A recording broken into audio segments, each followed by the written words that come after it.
On raconte de drôles d'histoires au pays des collines. Un diable jouant du violon, une sorcière déguisée en chat. Pour certains, il s'agit de légendes, mais d'autres affirment les avoir rencontrées sur le sentier de l'étrange.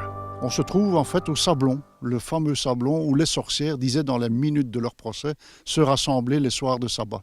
Et donc Jacques van de Wattien a profité de cet endroit pour faire passer le sentier de l'étrange et ici en l'occurrence mettre des têtes à la façon d'île de Pâques.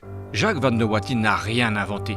Toutes ces créatures ont réellement existé et pas seulement dans l'imaginaire populaire. Le parcours du sentier de l'étrange, eh bien, c'est le parcours que Jacques van de Wattien utilisait pour aller à l'école, pour se rendre à l'école.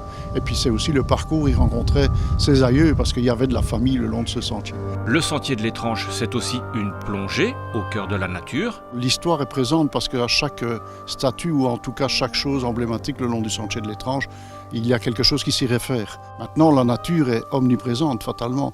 Et les guides nature sont très heureux de participer le long de ce sentier à leur promenade guidée parce qu'effectivement, on retrouve tout un biotope assez éloquent d'ailleurs pour le pays des collines ici.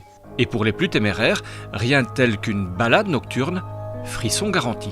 Le deuxième samedi de septembre, vers 20h30, au rendez-vous sur la place d'Elzel, eh bien, les sorcières empruntent ce sentier de nuit.